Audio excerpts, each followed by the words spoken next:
Hey everybody, and thanks for joining me. Today I'm without my partner, Julie, and so one of the things I wanted to do is take a look at simply 3 things that in our parenting we can learn from what Scripture has taught us. And you may have heard some of this already, but I trust that this will be beneficial and highly practical for you. Now, to give you some indication, I have 6 daughters. Now, they now range from 33 to 23, but I can remember when they were all under one roof.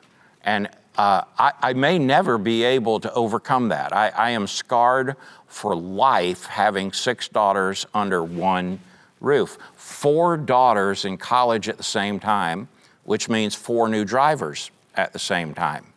Now, we kept like a running account at a body shop because our cars have hit everything you can hit in Atlanta, Georgia, and we have the scars to prove it.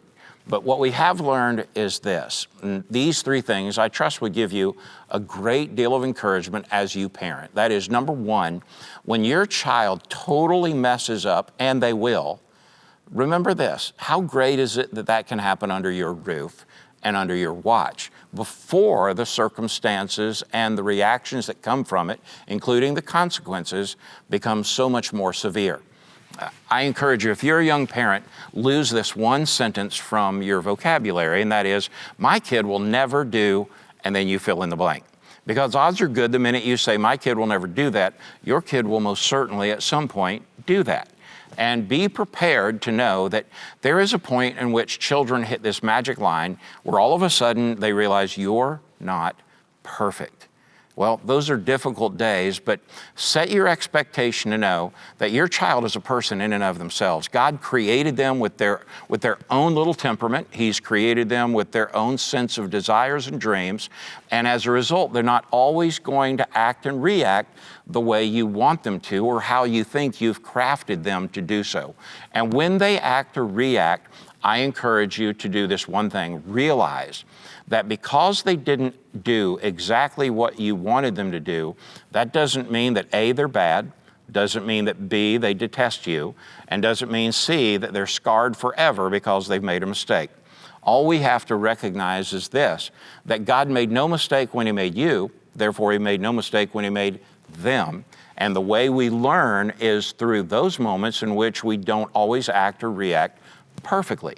And so you say, well, Chuck, if you've experienced that with 6 daughters, what would you encourage me to do when my child does act or react in a way that's the opposite of how we've, quote, raised them?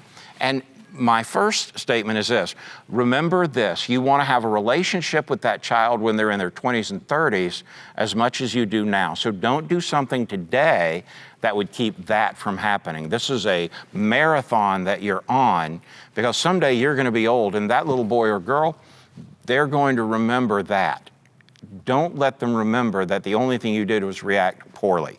Second thing is this: be grateful that you have the opportunity to extend grace to them in the same way that God's extended grace to you, and prayerfully your parent extended to you as well. You see, grace is a conduit. It's not a place we capture it. We don't hoard it up. We don't store it in a bottle. We receive it so that we can extend it. Extend grace liberally to your children. And then third, don't go completely off the handle. I think it's okay to be stern, but I think it's more important to have the conversation about it so that you can be able to use terms like, it feels like this when you respond like that. Is that what you're trying to convey to me? You say, well, Chuck, that is just there's no way you did that. I didn't do it consistently. I've responded badly so many times it's ridiculous, but I have learned in that segment, no, they're not always going to respond the way you want them to or react the way you want them to. So extend the grace, have the conversation, and whatever you do, don't try to make this about your performance as a parent because your child didn't do as you thought. You know, one of the things that I always worry in the Christian world and in church in particular is that somebody kind of presents themselves as super Christian or super church member, and then their child does something that honestly is just doesn't feel like that's what a super church member parent would do through their child. And all of a sudden they take it personally, and then they wear the child out because they're the ones embarrassed. And what I would say to you is, wow, drop that. because your child is an individual created by God to have a unique and individual life. Don't live your performance mentality out as a parent through your child. It's unfair, and honestly, you're just setting yourself up for failure. So let me get to the second one, and this is my favorite one, and that is this: the intentionality to build a few things into your children that they will remember for life.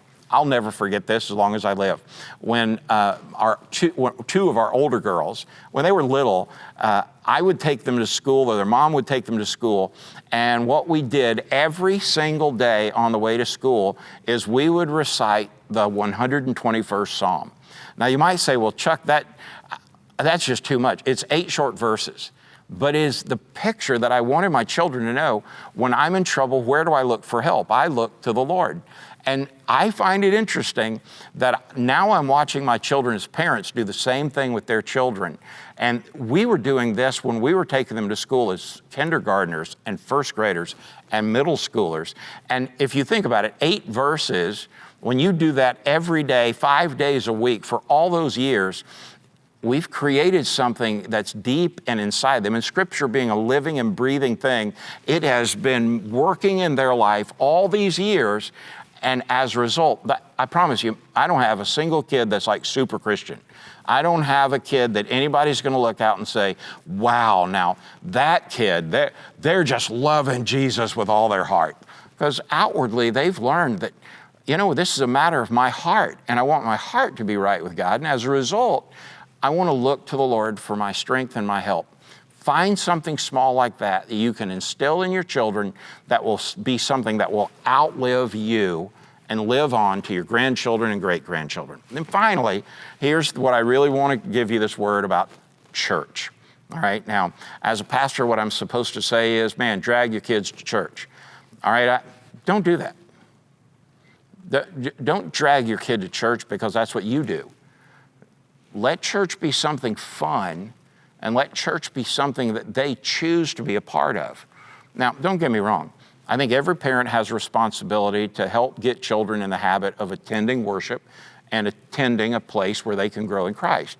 I just think it's important for you to find that church that knows how to invest in your children and invest in your children well, so that when they leave thinking, I can't wait to come back, not, oh my gosh, that was torture, Mom and Dad. Which means you've got to have a willingness to search and find that church that can serve your children well. And when you find that church, here's what I've discovered. A church that wants to serve your kids well is a church that inevitably wants to serve you well. And when you put those two together, then you have an obligation. Don't just go and attend church. Have the conversation through the week about what you did, learned, and experienced at church. But could I give you this one thought?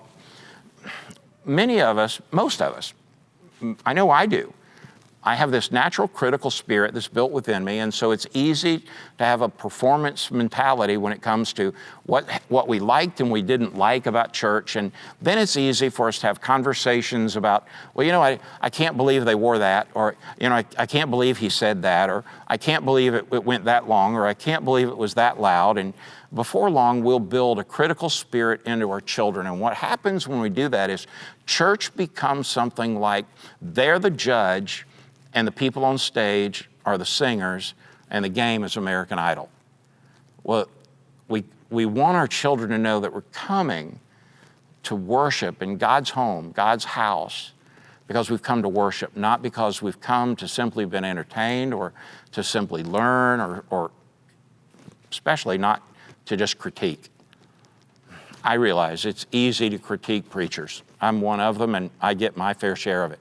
It's easy to critique music. We all have different styles and things we like. It's easy to critique how and what people wear because we all like different things. But if we've come and we've brought our children to church because we want them to grow in Christ and we want them to know the value of gathering together and to not abandon the worshiping of the saints together and to learn to love God in a corporate sense. We can't sit at lunch and critique everything and instill in them the critical spirit that we might have about church. If you can't attend worship with your children without critique, Here's what I think you owe it to your kids to do, is find a church you don't have to do that at.